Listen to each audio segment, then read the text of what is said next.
President Obama, as we said, addressed the UN General Assembly, talked about a lot of different things, and among those topics, the right Americans should have to earn a decent wage. But as unemployment in the United States hovers around 10% and the likelihood of a double-dip recession looms, there's a new trend that's gaining ground, and that is trying to accomplish the American dream outside of America, many even traveling halfway across the world to India. RT correspondent Priya Sridhar traveled there and brings us this report.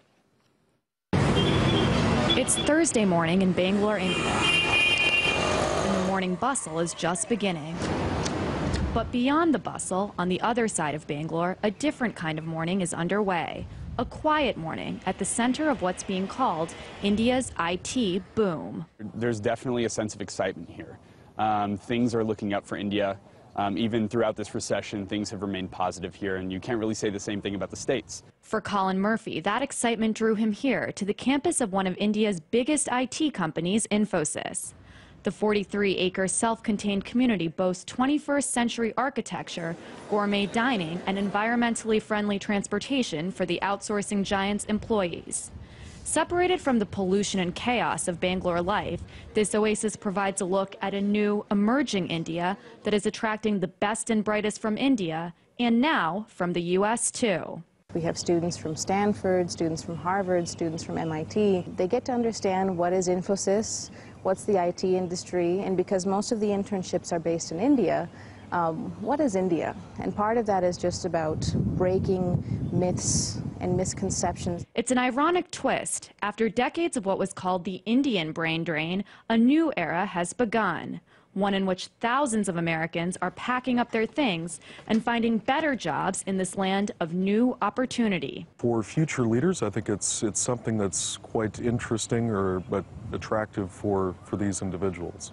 So getting a better understanding of how things function here and how collaboration will take place in the future.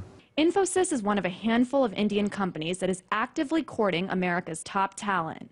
Every year, the company brings more than 100 elite American students to its campus for a 10-week training program to learn about India and its prospects. Wherever there are economic opportunities, people from all over the globe will congregate there, will leverage those opportunities, and that's what's happening in China and India.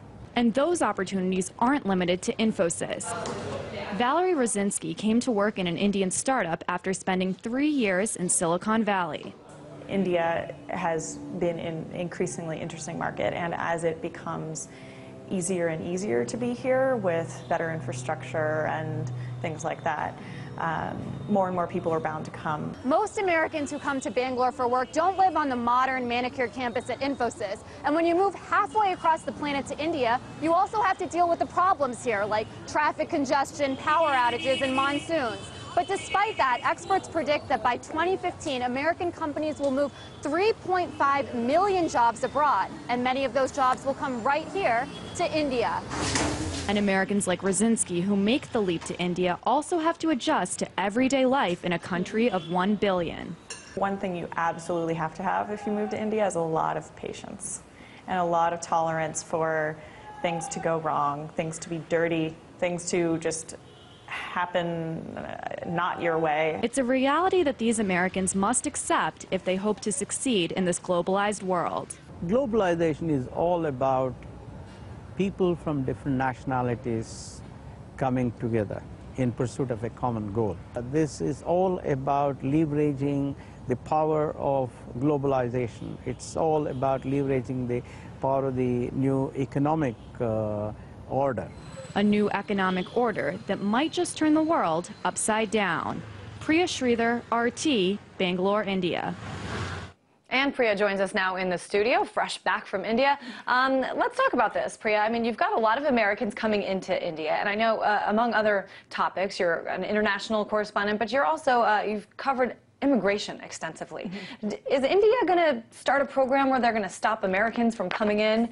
Yeah, well, I was really interested to kind of find that out from the Indians that were there. You know, what did they think about this kind of boom of Americans that were coming to their country? And I didn't know if for them they would rather have companies like Infosys that are a real source of pride for them because it's really put them on the global map.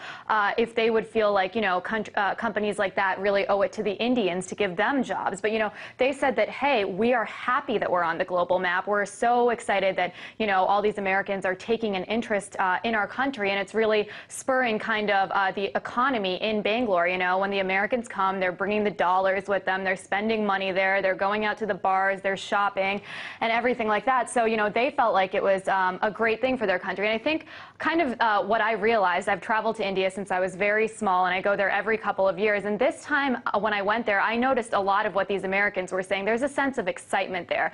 Indians really feel like this is their golden time in the world, and everyone has their eye on that market. You know, the demographic between 25 and 35 of young Indians is the fastest growing demographic in the world. They have expendable incomes. They can shop, and they're going to have the most cell phones out of any other group in the world. And they really are noticing that international companies, not just Americans, are coming over, but companies from all over the world are really taking an interest in wanting to come and sell their products to them. And they're just really excited about the whole thing. And did you notice when you were there, sort of this time, a lot more Americans? Was it easier to find Americans to talk to? Yeah, absolutely. And I mean, I felt quite at home there. You know, I fit in. I had my relatives that are from India that were there, but then there was also so many Americans who were finding that they could live a life there too. All right, RT correspondent Priya Sridhar just back from India.